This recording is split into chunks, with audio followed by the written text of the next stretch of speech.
the 2011 SEC Football Media Days, which just concluded after the three-day event. I'm live with John Solomon of the Birmingham News. How are you doing today, John? Good, thanks for having me. No problem.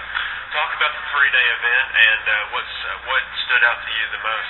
I think probably the biggest thing was Mike Slive's proposals of sort of a national agenda for change. He talked about academic reforms, recruiting changes, talking about multi-year scholarships, changes to initial academic eligibility. It's not necessarily that all these things are going to get passed, but it's really going to create some dialogue, particularly next month when there's a presidential retreat that the NCAA is hosting.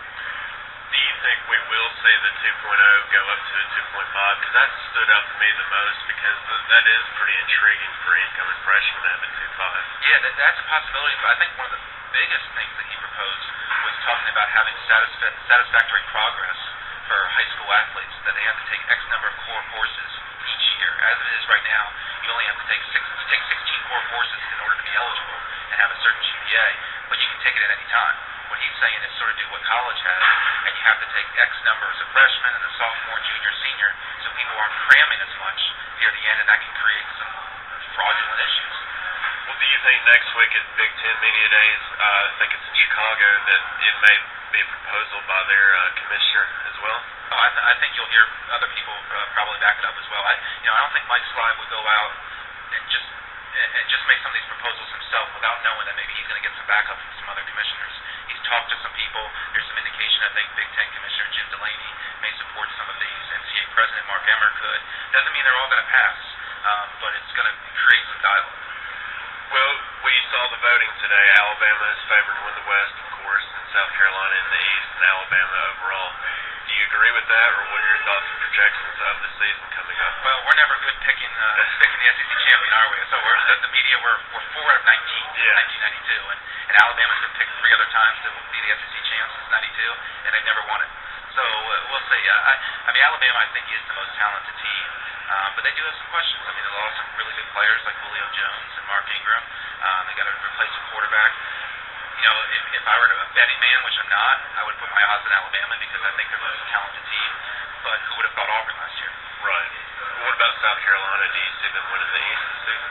I think they're the best team in the East, but I'm really reluctant about them because of Stephen Garcia and the whole quarterback situation there.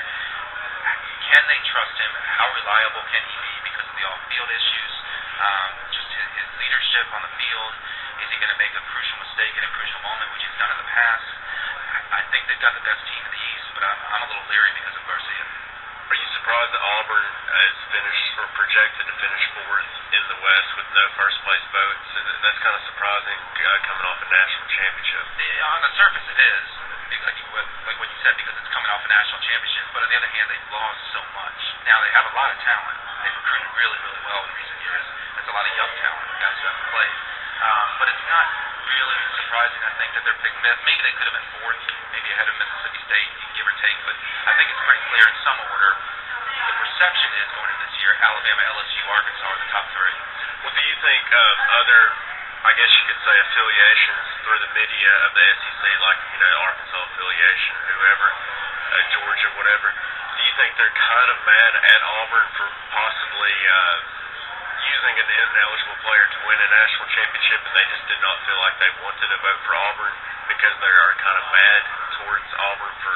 Like media members not voting? Right. I mean, maybe there is. I don't know. It's hard to get in people's mind, but I think there is legitimacy to not vote Auburn, atop the West or to win the SEC this year just because they've lost so many people.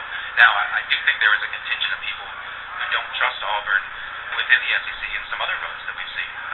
Cam Newton didn't win SEC Male Athlete of the Year. And Spurrier won the SEC Coach of the Year over Chisholm. I mean, how does Cam Newton not win SEC Male Athlete of the Year? Right. And it goes to a tennis player from Tennessee. All due respect to that player, Cam Newton led a 14-0 team and to a national championship, and he won the Heisman Trophy. So what it tells me is there are a decent number of people in the SEC, whether this is fair or not, they question the validity of Auburn's national championship. Do you feel like it may be taken away one day, the Auburn? It's so hard to say. You got to prove it. At the end of the day, you've got to prove it. And we don't know enough about what the NCAA does or doesn't know, or what even is out there. I guess one last thing, John, on the national scale, it's so wide open this year. Have you ever seen a college football season like this? And also, who do you like maybe to play for that crystal ball in New Orleans? Well, I'll take the SEC champion. I think history shows the SEC champion most likely is going to be playing for the national title as long as it doesn't have 2 losses, and even in some cases LSU did it with 2 losses. So I'd say the SEC champion against I think Oklahoma's got a really good team, has a good shot. Some people want to say Florida State's back. I want to, I still want to. The jury's out. I want to see them be a really good team. They got a huge game early in the year at home against Oklahoma. So the winner of that game, probably one of the biggest, regular season games I can remember in my lifetime, and from what I've heard, maybe since the old Southwest days. Florida State, Oklahoma. Yeah, the winner is basically penciled into the title game if you kind of think about it. National title? Not necessarily. I mean, Florida State will have to get by Virginia Tech, but I guess they can do that. Yeah, but Florida State hasn't shown yet that they're truly back, and that's why I want to see, can they go through this year, undefeated or maybe only 1 loss and have a win over Oklahoma. That could get them in. But they've still been a 3, 4, 5 loss team here in recent years, so the jury's still out a little bit on that. Yeah, I think last year was the first 10-win season. It was 03, 04, something like that. Yeah, and then Oklahoma though still have to go through Texas, and Texas did struggle last year, but they're still got a lot of talent. Texas will have Manny Diaz as DC, so we'll see how that pans out. Well, John, thank you for coming on today, and looking forward to the season. Sure, thanks for having me.